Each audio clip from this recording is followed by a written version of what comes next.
শিবে সর্বাত্মা সাধিকে। নমস্কার বন্ধুরা, রূপার ব্লগ অ্যান্ড বিউটিতে তোমাদের সকলকে অনেক স্বাগত জানাই। তো সবাইকে জানেন গুড মর্নিং। এখন সকাল 7টা বাজে আর সকাল সকাল আজকে স্নান সেরে নিয়েছি। আজ বিপত্তারিণী ব্রত, তো সকাল থেকে উপোস আর এখন পুজোর জোগাড় করবো। তো রান্নাঘরে চলে এসেছি রান্নার জন্য। তোমরা সঙ্গে থাকো, আজকে কিন্তু ব্লগটা খুব জমজমাটে, পুরো ব্লগটা দেখতে থাকো, আশা করি তোমাদের অনেক ভালো লাগবে। প্রথমে আমি চলে গিয়েছিলাম রান্নাঘরে ঠাকুরের জন্য ভোগ তৈরি করতে। তো দেখো এখানে আমি ময়দা নিয়ে নিচ্ছি, তো ময়দা মাখবো। আর এই বিপত্তারিণী ব্রততে নিয়ম আছে যে 13টা করে, মানে 13টা লুচি পুজো দিতে হবে। তো সেই কারণে ময়দা মেখে নিচ্ছিলাম। আর ওদিকে আমার বোন, সেও হেল্প করে দিচ্ছিল, সে সবজিগুলো কেটে দিচ্ছিল। তো আজকে বানাবো লুচি, সুজি, 5 রকমের ভাজা, ঠাকুরকে ভোগ দেব। আর এই পুজোতে নিয়ম আছে 13 রকম ফুল আর 13 রকম ফল লাগবে। তো এখানে 13 রকম ফুল জোগাড় হয়ে গিয়েছে। এদিকে আমার ময়দা মাখাও কমপ্লিট। প্রথমে আমি সুজিটা তৈরি করে নেব, তার জন্য কড়াইতে আমি ঘি দিয়ে দিচ্ছিলাম। আর ঠাকুরমশাই তো বলে দিয়েছিলেন যে 11টার মধ্যে চলে আসবেন, তার জন্য একটু তাড়া ছিল, যেহেতু লুচি, সুজি, 5 রকমের ভাজা সব কিছুই করতে হবে। তো সেই জন্য একটু তাড়াতাড়ি সব বসিয়ে দিয়েছিলাম। আর এবারে দেখো লুচিগুলো তো ভেজে নিচ্ছি আমি।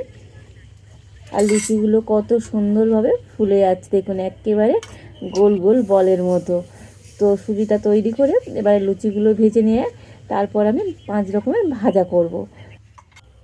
আর আমি একা উপোস করিনি, সাথে বোনও এসেছিলো, তো সেই জন্য একটু সব কিছু বেশি করে করে নিচ্ছিলাম। আর সারাদিন তো এই লুচি খেয়ে থাকতে হবে। তো লুচিগুলোকে সুন্দর করে ভেজে নিলাম। আর কত সুন্দর প্রত্যেকটা লুচি ফুলে গিয়েছে দেখো। আর এবারে আমি লুচিগুলো পুজোর থালার মধ্যে করে গুছিয়ে গুছিয়ে নিয়ে নেব, মানে 13টা করে তো নিতে হবে।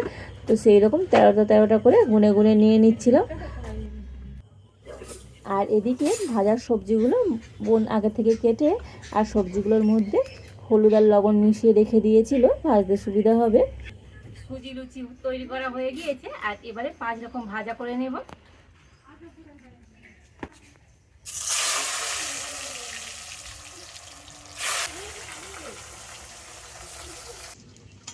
আর দেখো একে একে সব ভাজাগুলো আমি করে নিয়েছিলাম। তো এখানে 5 রকম ভাজা বলতে আমি নিয়েছিলাম আলু, পটল, চিচিঙ্গে, ঢেঁড়স আর কলমি শাক, এই 5 রকম সবজি নিয়ে নিচ্ছি। তো যারা যেমন পছন্দ করে সবজি সেই রকম সবজি নিতে পারেন, মানে 5 রকম করে সবজি ভেজে নিতে হয়। তো সব ভাজাগুলো আমি করে নিয়েছি। আর এদিকে মা দড়িগুলোকে বেঁধে ফেলছিল, তো অনেক কটাই দড়ি বাঁধতে হবে। তো সেই জন্য মা বসে বসে দড়িগুলো বাঁধছিল। আর এই যে সুতোটা নেওয়া হয়েছিল, তো এই সুতোটা কিন্তু 13টা পাক, মানে 13টা সুতো নিতে হয়েছে। আর এই দূর্বাস এটাও কিন্তু 13টা। আর এখানে যে গিটও দেওয়া হচ্ছে সেটাও কিন্তু 13টা, মানে সবই 13টা করে দিয়ে দিতে হবে। তো সেই জন্য দড়িগুলো বাঁধতে একটু সময় লাগে। তো মা এগুলোকে বেঁধে দিচ্ছিল।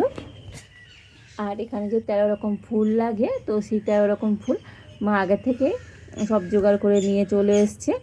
তো 13 রকম কেন, আমাদের এখানে 15 রকম ফুল হয়ে গিয়েছিল। তো যাই হোক, দেখুন ডুরিগুলো কিন্তু সবগুলো মা সুন্দর করে বেঁধে ফেলেছে, দেখতে কত সুন্দর লাগছে ডুরিগুলো। আর এখানে পুজো সব কিছু রেডি করে নিয়েছিলাম, মিষ্টি, 13 রকম ফুল ওখানে শীতে নিয়েছি, আর 5 রকম ভাজা, লুচি, সুজি, 13 রকম ফল, সব কিছু একেবারে রেডি। আর তোমাদের বলেছিলাম যে বোন এসেছিলো, তো সেই আমি আর বোন হচ্ছে রেডিও হয়ে গিয়েছি। এবারে চলে যাব ঠাকুর ঘরে, মানে যেখানে পুজো হবে, পুজোটা হবে পাশের বাড়ি একটা দাদুদের, তাদের বাড়িতেই চলে যাচ্ছি এখন। আর এসে দেখি এখানে ঠাকুরমশাইও চলে এসেছেন।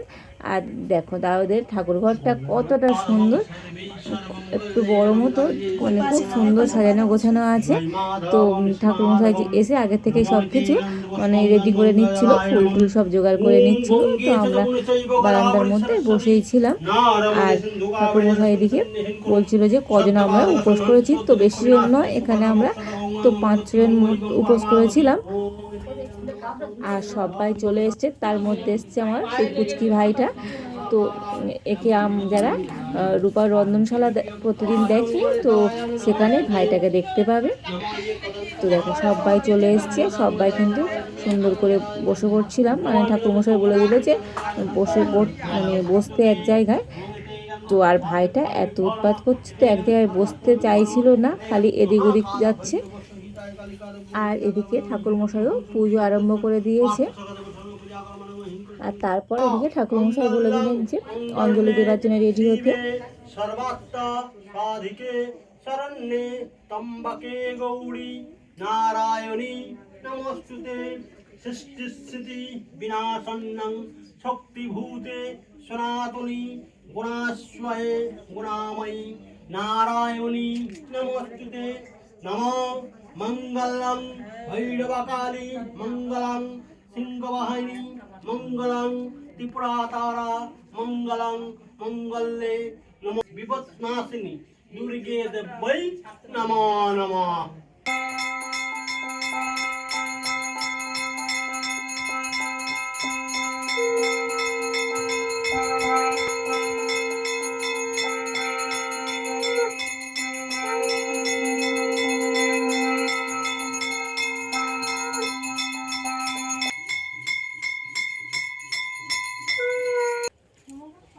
আর পুজো শেষে আমরা ঠাকুরমশাইকে একে একে দক্ষিণে দিয়ে আর প্রণাম করে নিচ্ছিলাম, সাথে ভাইটাও গিয়ে প্রণাম করে নিল। আর ঠাকুরমশাই তারা ছিল, মানে অনেক জায়গায় সেদিনে পুজো, তো ওই জন্য ঠাকুরমশাই তাড়াতাড়ি করে চলে গেল। এবারে আমরা সবাই প্রত্যেকে এক একে ঠাকুর ঘরের মধ্যে সব প্রণাম করে এলাম।